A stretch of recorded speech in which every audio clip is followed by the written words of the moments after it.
Dan yang pertama adalah Kiai Haji 25%. Dan itu juga membenarkan apa yang sudah dilakukan survei secara lapangan oleh Pada Suka TV. Kemudian kedua, Kiai Haji itu 20%. Kemudian Gus itu 14%. Kemudian Kiai Haji itu 9%. Kemudian Kiai Haji itu 7%.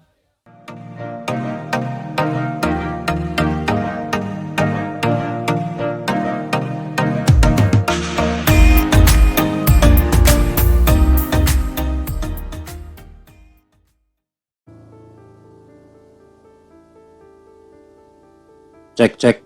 Bismillahirrahmanirrahim. Assalamualaikum warahmatullahi wabarakatuh. Salam sejahtera buat kita semuanya, sahabat Charlie dimanapun berada. Pada episode kali ini, saya akan memberikan sebuah publikasi atau rilis riset dan analisis akhir tahun 2025 terkait tentang PBNU. Sebenarnya riset ini saya presentasikan di akhir tahun kemarin, namun masih ada beberapa variabel-variabel yang perlu saya cross-check ulang. Karena dalam memvalidasi data yang saya akan sampaikan ke teman-teman semuanya, bahwasanya perlu melakukan minimal 3 kali validasi. Dan akhirnya baru selesai kemarin, dan ini adalah bersumber data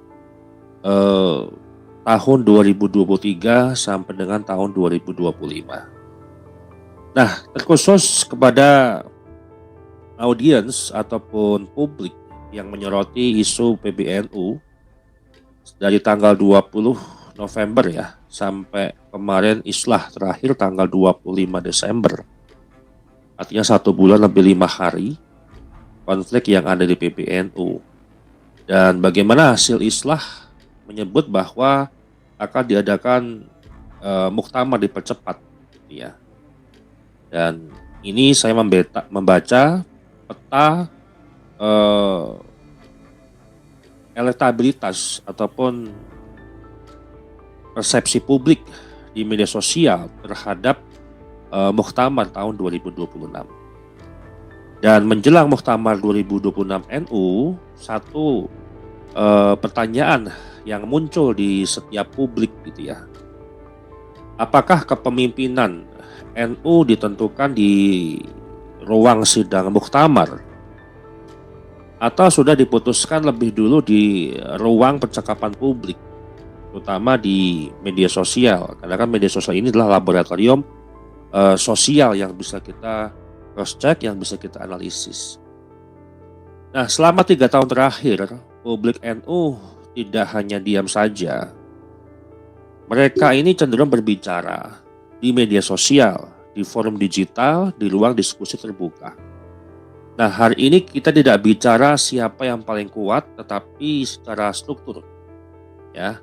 Dan saya sampaikan bukan juga siapa yang paling hidup dalam persepsi publik ya di media sosial. Nah, perlu disampaikan di awal sebagai pengantar ya teman-teman. Riset ini lahir bukan dari sebuah spekulasi, bukan juga dari preferensi pribadi saya selaku host atau selaku narasi di dalam menyampaikan riset ini gitu ya, dan juga bukan dari agenda politik tertentu. Riset ini lahir dari satu realitas konflik PBNU, kemudian isu pemakzulan, kemudian kita bahas yang lalu polemik nasab dan proses islah yang telah mengubah cara publik NU memandang sosok kepemimpinan. Suka nggak suka, sosok kepemimpinan PBNU dikaitkan dengan polemik nasab selama 3 tahun ini. Nah, sejak 2023 hingga hari ini, terakhir kemarin tahun 2025, ruang digital NU menjadi sebuah medan utama pembentukan persepsi. Dan selalu saya sampaikan ke teman-teman semuanya bahwasanya dalam ilmu sosial, persepsi publik itu lebih cepat terbentuk dari sebuah kualifikasi. Nah, di sanalah nama-nama itu muncul, kemudian tenggelam, kemudian diperdebatkan, bahkan ditolak. Karena riset ini riset yang sudah melalui proses riset sebelumnya di bulan Agustus lalu tahun 2025, saya memunculkan 5 kandidat nama calon ketua PBNU sesuai dengan persepsi publik. Nah, kalau kemarin saya riset itu berbasis suara atau warganet, ya, artinya jumlah orang. Namun hari ini saya berubah untuk merisetnya dalam bentuk persepsi publik. Satu orang itu bisa berbagai alasan, satu orang bisa memilih satu kandidat, namun satu orang bisa memilih alternatif lain dan seterusnya. Sehingga total untuk elektabilitasnya tidak mencapai 100%. Karena ada ruang-ruang tertentu yang digunakan untuk isu, diskusi, kemudian kritik dan sebagainya gitu ya. Sehingga 5 nama yang muncul di Agustus lalu yang konsisten sampai hari ini muncul 4 nama yang sama. Satu nama terdegradasi karena mungkin ada konflik yang lebih krusial dari sejak September sampai dengan Desember tahun 2025. Dan yang ingin beberapa sampaikan, peta persepsi publik terhadap Muktamar NU 2026 ya disusun menggunakan analisis narasi media sosial dari periode Januari tanggal 1 Januari 2023 sampai 30 Desember tahun 2025. Dan saya tidak sedang membuat sebuah polling ya, tidak menanyakan pilihan. Yang kita ukur bukan suara gitu ya, tapi yang kita ukur adalah sebuah narasi. Seberapa tokoh itu disebut ya, kemudian bagaimana sentimen publik terhadapnya, seberapa sentral perannya dalam percakapan besar tentang NU lebih dari tanggal 20 November sampai akhir Desember. Kenapa? Persentase dalam riset ini bukan angka kemenangan, melainkan porsi ruang perhatian publik, dan beberapa nama yang muncul bukan juga karena jabatan, sebagian muncul itu karena kritik, baik sentimen positif ataupun negatif. Sebagian karena keteguhan dalam sebuah ideologis, dan sebagian lagi karena simbol moral. Dan menariknya, tidak semua tokoh yang kuat secara struktur kuat pula dalam sebuah persepsi publik. Baik, kita akan lanjut masuk ke slide yang akan saya tampilkan di sini. Di sini saya beri judul Research Peta Persepsi Publik Media Sosial terhadap Muktamar NU 2026. Ya, ini yang perlu saya jelaskan dulu, bahwasanya kita perlu mengetahui hal ini karena kita akan memahami nanti bagaimana peta pertarungan menjelang Muktamar NU yang kita sampai ini belum tahu kapan akan dilaksanakan gitu ya. Ya, kemudian yang kedua, saya perlu disclaimer dulu ya. Yang terpenting untuk teman-teman juga paham gitu ya. Riset ini bukan survei elektoral ya, bukan prediksi hasil muktamar, dan juga bukan klaim suara muktamirin. Riset ini adalah analisis persepsi publik NU di ruang digital, berbasis metodologi yang bisa diuji ulang oleh siapapun, dengan keterbatasan yang diakui secara terbuka. Nah, mengapa disclaimer itu penting? Justru klaim atau validitas yang berlebihan justru merusak kredibilitas. Jadi saya sampaikan kekuatan riset dan keterbatasan riset. Kemudian apa yang kita akan bahas di kali ini gitu ya. Yang pertama adalah kerangka berpikir. Bagaimana logika riset ini dibangun, dibentuk, kemudian dianalisis dan kemudian disimpulkan dari kita membaca sebuah pola-pola yang ada di sosial media. Kemudian metodologi riset, kemudian ada sampel data, kemudian validitas dan margin of error yang kita sampaikan di sini, kemudian keterbatasan riset, analisa besar atau hasil utama, dan potensi bias, serta kesimpulan utama yang akan menjadi sebuah poin besar dalam riset ini.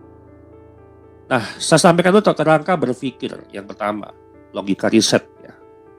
Yang pertama adalah premis utama. NU adalah organisasi pesantren dan struktur. Tapi opini publik digital kini memberi tekanan moral dan legitimasi. Jadi kalau publik bersuara atau publik menekan, pasti akan merubah dinamika konflik ataupun dinamika yang ada di struktur PBNU. Karena kita melihat dampak ataupun impact yang sangat luar biasa ketika publik kecewa terhadap kepemimpinan PBNU yang kemarin konflik ya, panas-panasan, dua kubu saling berbeda ini pandangan gitu ya. Dan itu sudah menjadi sebuah analisis tersendiri terkait tentang sosial media. Kemudian konflik PBNU 2024 sampai dengan 2025 itu menciptakan krisis legitimasi, delegitimasi simbolik, dan polarisasi narasi. Sehingga Muktamar tahun 2026 ini tidak berdiri di ruang hampa. Ada faktor-faktor yang mempengaruhi secara umum dan memang mempengaruhi juga ujung-ujungnya hari ini Muktamar dipercepat.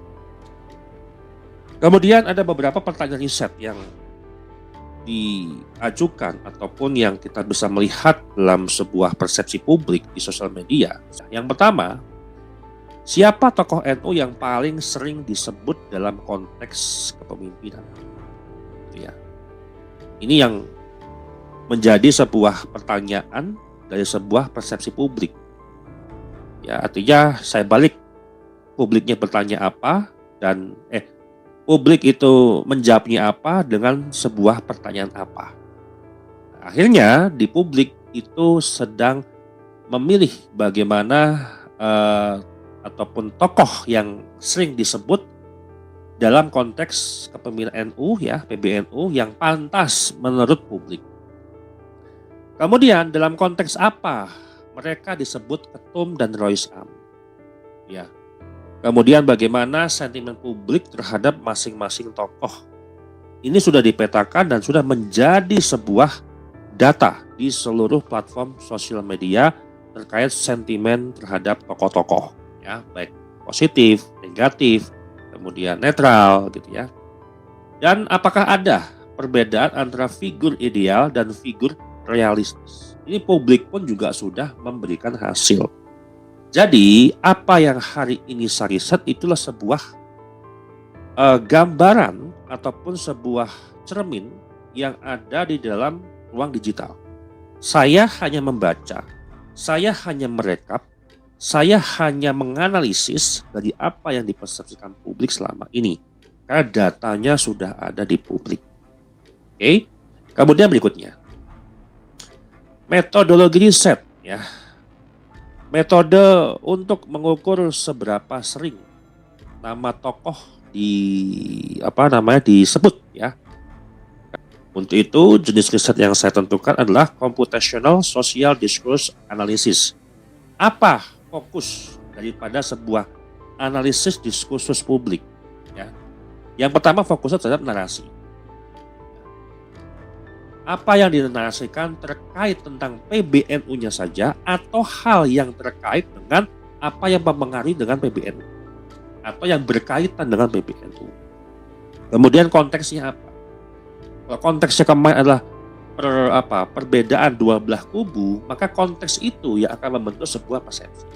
Kemudian sentimennya ada atau tidak, dan bagaimana fungsi sosial tokoh. Yang kedua, metode yang saya gunakan menggunakan naratif frekuensi analisis atau NFA. Mengukur seberapa sering tokoh muncul dan dalam konteksnya apa. Kemudian sentimen polarity mapping, SPM, mengelompokkan sentimennya ya, positif, negatif, ambivalent ataupun seterusnya. Kemudian naratif centrality index atau NCI, menilai apakah tokoh-tokoh yang muncul yang menjadi sebuah persepsi publik akhirnya memunculkan 5 kandidat nama calon ketum PBNU atau Roisam PBNU, ya apakah itu menjadi sebuah pusat wacana, apakah menjadi sebuah rujukan solusi, objek kritik dan seterusnya. Kemudian terakhir adalah self exclusion variable, menyaring tokoh yang sangat ideal menurut publik di sosial media, tapi secara publik diasumsikan tidak akan atau tidak cocok maju. Jadi gini, publik yang menilai. Misalkan tokoh Kiai Haji Fulan dinaikkan sebagai tokoh ideal untuk menjadi seorang ketum ataupun Roisam. Tapi beberapa komentar-komentar gitu ya, ada yang mengasumsikan ini tidak akan atau tidak cocok maju atau bahkan dia sangat ideal atau sangat kredibel untuk menjadi seorang ketum ataupun Roisam ya. Jadi itu yang menjadi sebuah patokan persepsi publik. Next, periode riset yang saya sampaikan di sini itu adalah periode dari tahun awal 2023 ya.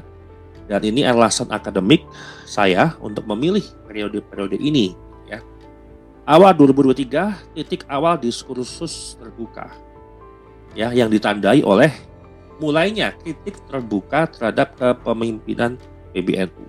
Sudah mulai muncul kritik ya, setahun lebih lah kepemimpinan Gus Yahya itu sudah mulai kritik terhadap kepemimpinannya. Kemudian muncul narasi delegitimasi simbolik dan ideologis. Maaf. Kemudian isu internal NU yang mulai masuk ruang publik digital, bukan lagi sebuah forum yang tertutup. Jadi kalau ada masalah di PBNU, ya bukan lagi menjadi sebuah forum tertutup, tapi sudah menjadi sebuah forum yang terbuka, publik. Ya, bahkan surat Suriah saja yang dibuat siang, ya beberapa jam kemudian sudah menyebar di seluruh publik. Dan publik menarasikan dan publik menyiarkan ataupun mempublikasikan di platform-platform media sosial. Artinya apa? Era keterbukaan dalam sebuah diskursus apapun ya sebesar organisasi PBNU. Dan ini adalah fase transisi dari konflik elit menjadi konflik wacana publik. Kemudian 2023 sampai 2024 eskalasi narasi dan polarisasi.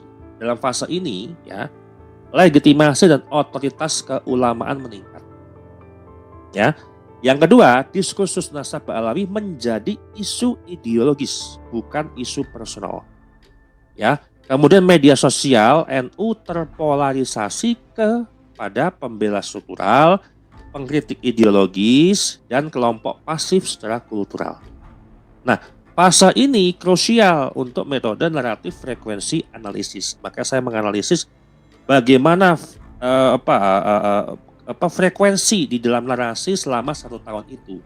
Frekuensi naik tajam, stabil, atau turun tajam, atau memang dia ada potensi untuk naik. Dan tentunya sentimen polarity mapping itu diperlukan.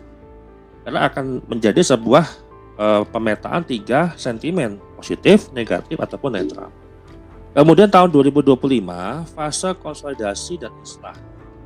Nah, periode ini ditandai oleh munculnya narasi islah pasca konflik. Lirboyo menjadi titik simbolik rekonsiliasi. Nah, ini sebenarnya singgungan atas riset saya tentang elektabilitas calon ketua PBNU di bulan Agustus kemarin. Ya, ini persimpangan di tahun 2025 pada saat bulan September, Oktober, November, dan Desember. Publik tidak lagi bertanya siapa yang salah, tapi siapa yang layak memimpin NU ke depan.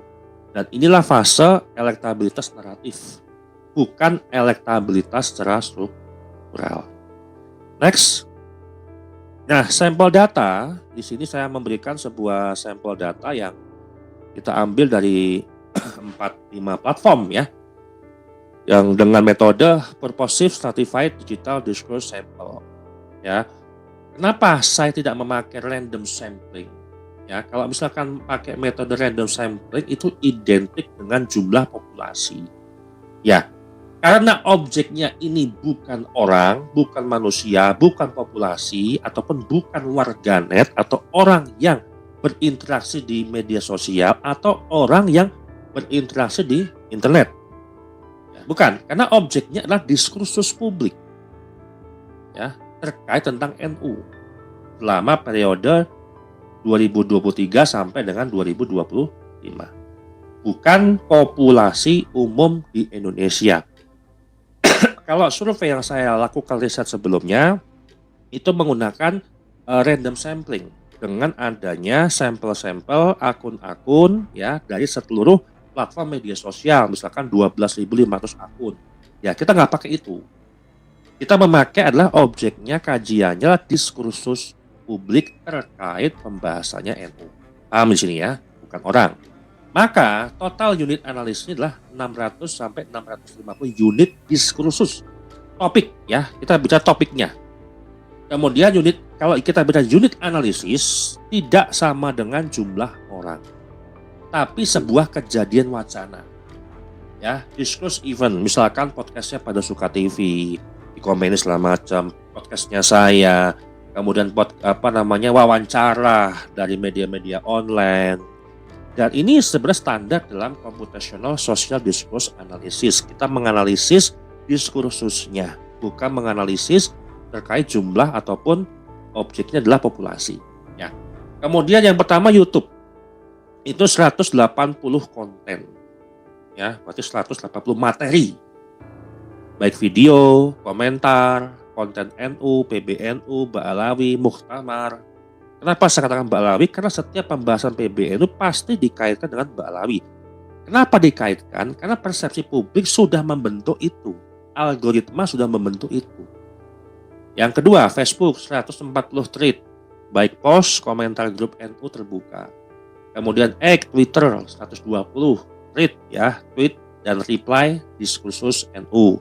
TikTok 90 konten dengan video opini dan komentar.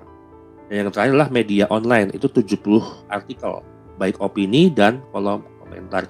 Semua dianalisis menggunakan risetnya adalah computational social discourse analysis dengan berbagai macam tadi yang sudah saya sebutkan ya. Kemudian next, nah bagaimana kalau ditanya validitas data yang saya tampilkan? Di sini saya membagi menjadi 3 ya. Validitas internal itu validitas yang saya berikan. Kemudian validitas konstruk ya, dan validitas eksternal yang memvalidasi secara lapangan. Yang pertama, validitas eksternal itu tinggi di angka 78 sampai 82% ya. Alasannya karena saya melihat pola konsisten yang kita baca dari timeline manapun, itu setiap platform itu memberikan data yang sama. Konsistensi pola dalam akademik itu penting untuk dianalisis. Kemudian nama tokoh muncul dalam konteks yang sama, bukan acak. Agustus lalu ada 5 kandidat yang saya masukkan ke dalam porsi ketua PBNU, dan 4 yang konsisten sampai hari ini. Namanya muncul terus. Yang satu memang mungkin ya saya nggak ngebaca lebih dalam lagi alasannya apa ya. Karena saya nggak mendetail ke situ. Artinya dari 5 yang di Agustus, 4 yang konsisten sama dengan hari ini. Kemudian validitas konstruk itu saya berikan 80% ya. Yang diukur memang persepsi publik, bukan elektabilitas strukturalnya. Variabel sesuai dengan teori sosiologi politik NU, simbol moral, figur organisator, kemudian otoritas keilmuan. Dan yang ketiga adalah validitas eksternal, ya 65 sampai dengan 70%.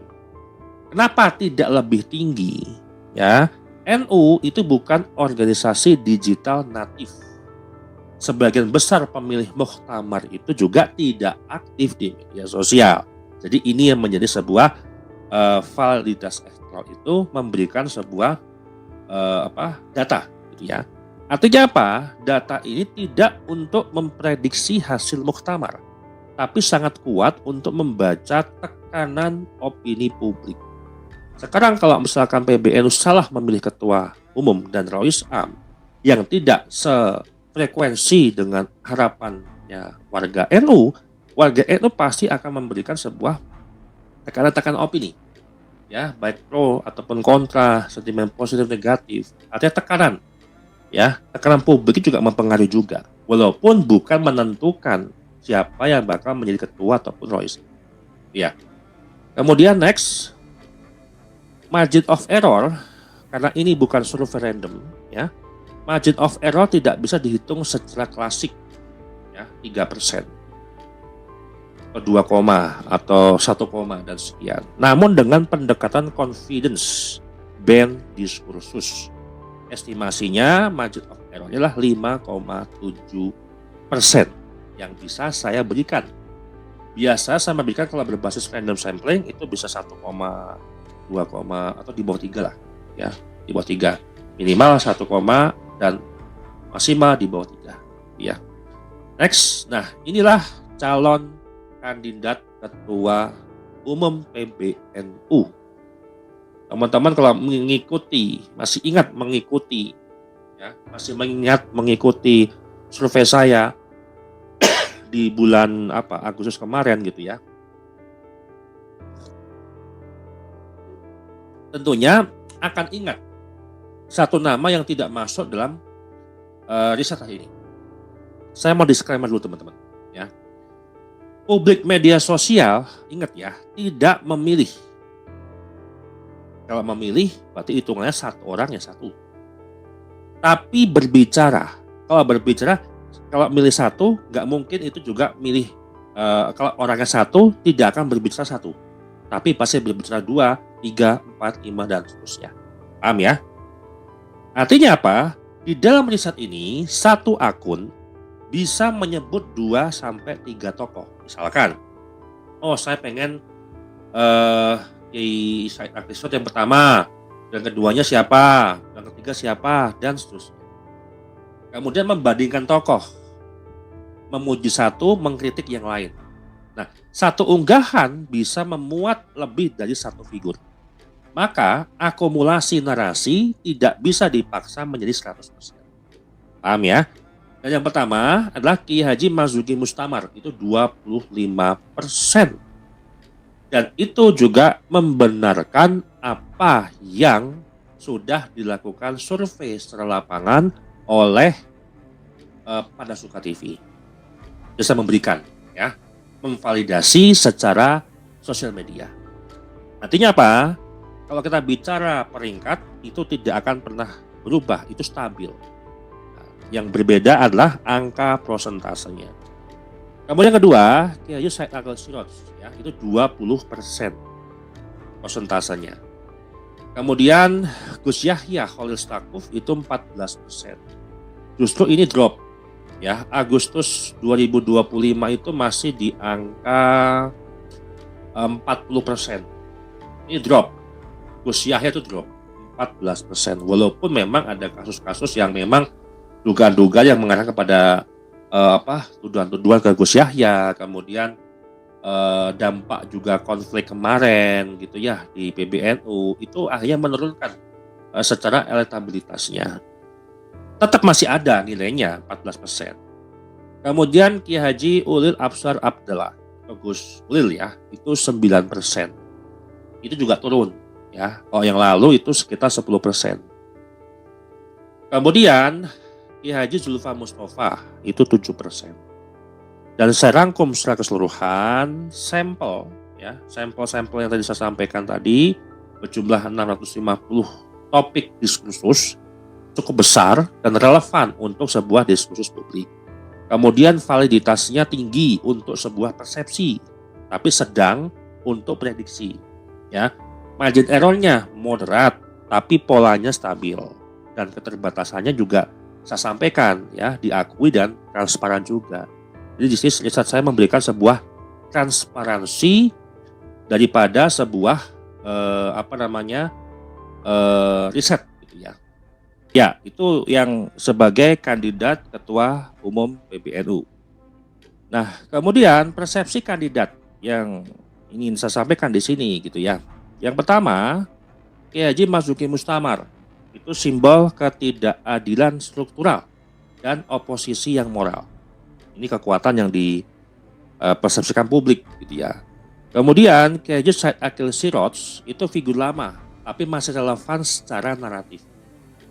Kemudian ketiga, Gus Yahya Khalil-Stakuf atau Gus Yahya ya, petahana tersandung isu etika dan ba'alawi, tapi masih punya residual support, ya, masih ada nilainya 14% walaupun sebenarnya drop, teman-teman.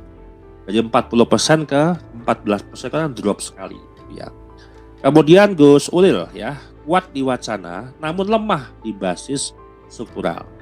Dan Kiai Haji Sulfan Mustafa adalah figur transisional yang memang disebut di dalam rapat pleno yang dilakukan ataupun yang dilaksanakan oleh Suriah, sering disebut sebagai pasca konflik PBNU. Jadi itu yang memberikan sebuah nilai ataupun variabel persepsi publik ya, kekuatannya seperti apa. Nah, ini yang ditunggu-tunggu. Siapakah Rois Am yang menjadi persepsi publik hari ini? Nah, kandidat Rois Am yang akan saya sampaikan hari ini itu sama juga ada 5. Dan yang memang di luar dugaan adalah Gus Baha. Ya. Gus Baha ini 35% itu elektabilitasnya. Tokoh yang saya masukkan baik Ketum ataupun Rois Am itu bukan saya yang menentukan. Ini publik.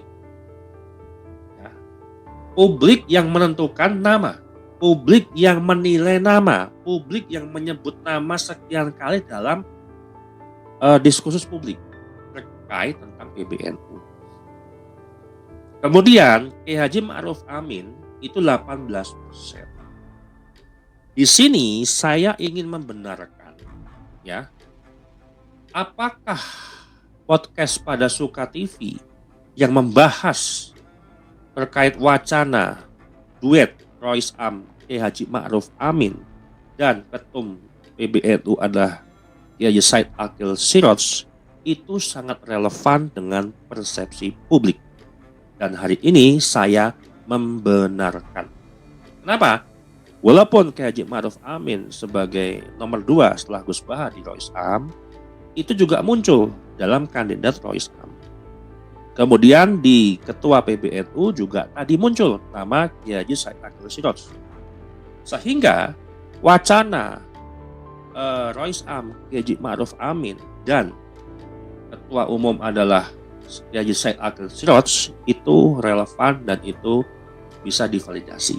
Ya. Kemudian yang ketiga adalah Gus Mus, itu 17%. Ya, Gus Mus. Kemudian ini saya sebut namanya anonymized ranking. Saya hanya bisa menyebutkan 17%. Ya, saya sengaja menunda atau menyamarkan sebagian hasil untuk menghindari konflik of interest, teman-teman, ya. Dan menjaga sebuah kredibilitas riset dan mencegah framing negatif atau self promotion bias. Takutnya saya di framing saya mempromosikan tokoh. Padahal ini adalah tokoh yang memang betul-betul muncul persepsinya publik, ya. Nah, di sini anonymized ranking dalam lampiran internal riset yang saya sampaikan tidak dipublikasikan siapa tokoh. Nama tetap ada, berarti hanya saya yang tahu, ya. Klaster C yaitu kiai pesantren kritis dan diskursif. Jadi ada tingkatan-tingkatan ya, klaster-klasternya A, B, C, dan D. Kemudian NU sedang mencari figur ideologis, bukan figur populer. Nah, terdapat satu tokoh ulama pesantren Jawa Tengah yang secara konsisten itu muncul di diskursus kritik Ba'alawi. Kemudian konflik PBNU dan narasi metodologis bukan emosional. Jadi sesuai dengan akademik, ya. Bahasa akademik, kemudian tanggapan juga tanggapan akademik, ilmiah, dan bisa dipertanggungjawabkan serta konsisten. Nah, ya, dan tidak saya tampilkan namanya untuk menghindari konflik of interest, ya. Dan yang ketiga, yang keempat, yang kelima adalah Kiai Haji Said Akil Siraj, ya, itu 11%. Jadi Kiai Haji Said Akil Siraj itu muncul sebagai kandidat ketua PBNU dan muncul sebagai kandidat Rois ABB, ya. Nah, persepsi kandidat Gus Baha itu sebagai otoritas moral dan keilmuan tertinggi. Kemudian Kiai Haji Ma'ruf Amin stabilitas, ya, tapi dianggap memang era lama. Kemudian Gus Mus itu simbol kebijaksanaan dan kultural. Dan anonymized ranking itu penjaga metodologi, kritik epistemik, dan sentimennya, Masya Allah, ini nyaris 100% positif atau negatifnya nyaris 0. Karena penjaga metodologi ini berbasis adab dan ilmu. Kemudian Kiai Haji Said Akil Siraj itu figur lama namun masih relevan secara naratif, ya. Jadi ini yang bisa saya sampaikan, ya. Ini otoritas moral, keilmuan tertinggi, ya, dan seterusnya. Kemudian next, analisis persepsi publik ketua umum, ya. Bagaimana ketua umum mendapatkan analisis dari persepsi media sosial. Basis analisisnya, persentase dihitung dari distribusi tema narasi yang melekat pada tiap tokoh. Kemudian hasil gabungan, ya, naratif frekuensi analis, sentiment polarity mapping, dan naratif centrality index. Total alasan tidak dipaksa 100%. Karena satu tokoh bisa muncul karena lebih dari satu alasan. Yang pertama, untuk petahana dan akses struktur PBNU itu di angka 28%. Kemudian figur penyeimbang konflik dan ketegasan ideologis itu di angka 38%. Dan popularitas digital dan kritik kepemimpinan lama itu di angka 34%. Ya, ini yang menjadi persepsi publik dalam pemilihan ketua umum. Next. Terus kemudian analisis persepsi publik sebagai pemilihan Rois Am PBNU, ya. Yang pertama, otoritas keilmuan dan pesantren itu nilainya 32%. Kemudian sikap moral, keteladanan, dan ketegasan terhadap penyimpangan akidah itu adalah 44%. Dan netralitas politik internal itu di 24%. Jadi ini yang memberikan persepsi publik yang memunculkan 5 tokoh kandidat ketua PBNU dan kandidat Rois. Nah, keterbatasan riset ini perlu saya sampaikan di ujung, ya. Yang pertama, bias media sosial. NU rural kurang terwakili. Kemudian over representasi konflik. Ya. Efek algoritma platform. Ini juga pengaruh juga. Kemudian self censorship warga NU. Dan riset ini tidak mengukur mesin politik muktamar. Ini kita tidak hitung dan kita tidak analisis. Kalau keterbatasan yang saya riset itu saya ungkap, artinya apa? Riset makin kredibel, bukan sebaliknya. Karena ada transparansi, ada kelemahan, ada kekuatan, ada keterbatasan, dan ada maksimal kita bisa memberikan data. Dan kesimpulan utama pada episode kali ini, ya, yang bisa sampaikan tentang elektabilitas 5 tokoh kandidat ketua umum PBNU dan Rois Am PBNU, bahwa publik NU tidak puas dengan status quo.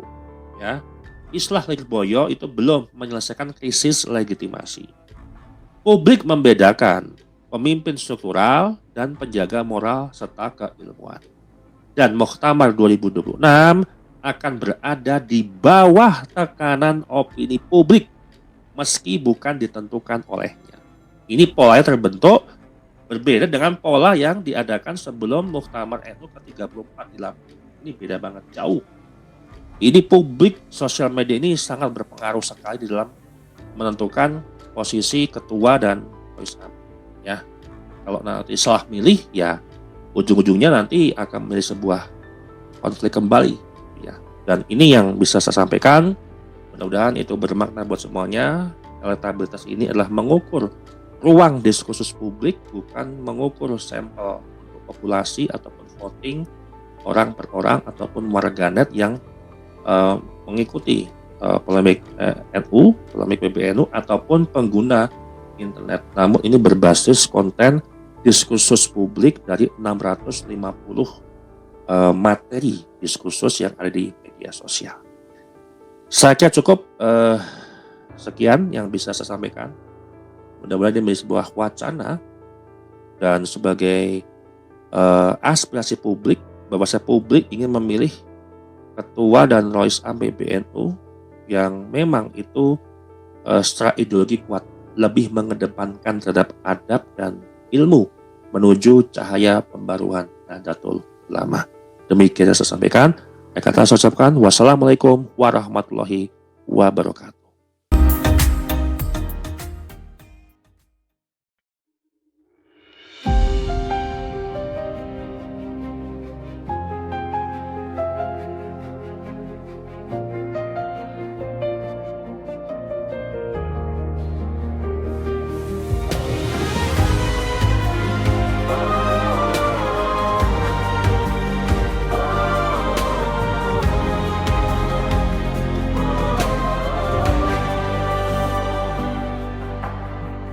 Jalan panjang umat mencari terang, kadang sejarah gelap, kadang penuh bayang.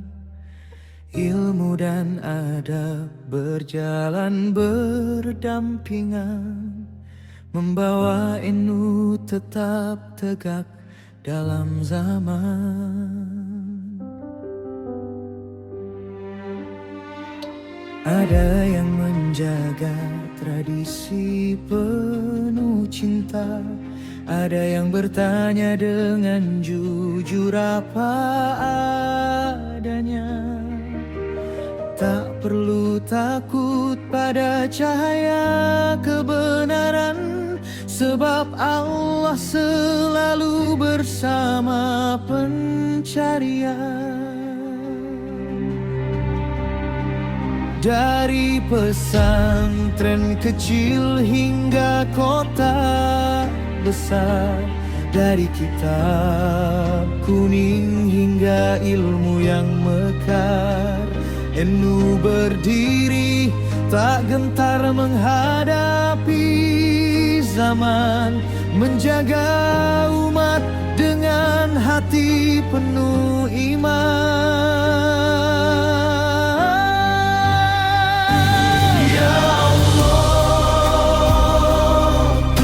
Langkah kami menuju pembaruan, beri kami hati yang jujur dan penuh keteguhan. Satukan kami di bawah cahayamu yang suci, agar NU melangkah pasti membawa damai negeri. Kami dari fanatis yang membutakan, dekatkan kami pada ilmu yang menerangkan. Inilah doa kami di Muktamar tahun ini, agar NU bangkit kembali, lebih kuat, lebih murni.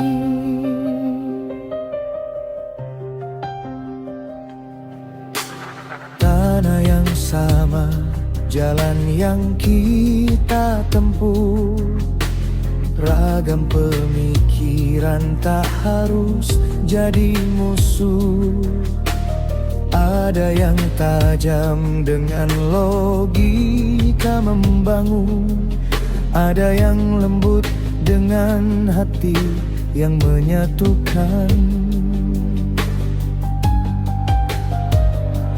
Bukan saatnya bertahan pada pola lama, bukan saatnya takut mengubah yang perlu diubah, bukan saatnya mengulang sejarah kelam. Kini saatnya NU maju lebih terang dengan ilmu, adab, dan keberanian. Perbedaan bukan alasan untuk berpisah, justru menjadi alasan untuk bermusyawarah. Kita melangkah bersama menjaga umat, agar NU tetap membawa rahmat. Ya Allah, restui pemimpin yang Engkau pilihkan, yang membawa nur-Mu dalam setiap keputusan, yang mengajak maju tanpa meninggalkan akar, yang mempersatukan bukan memecah belah.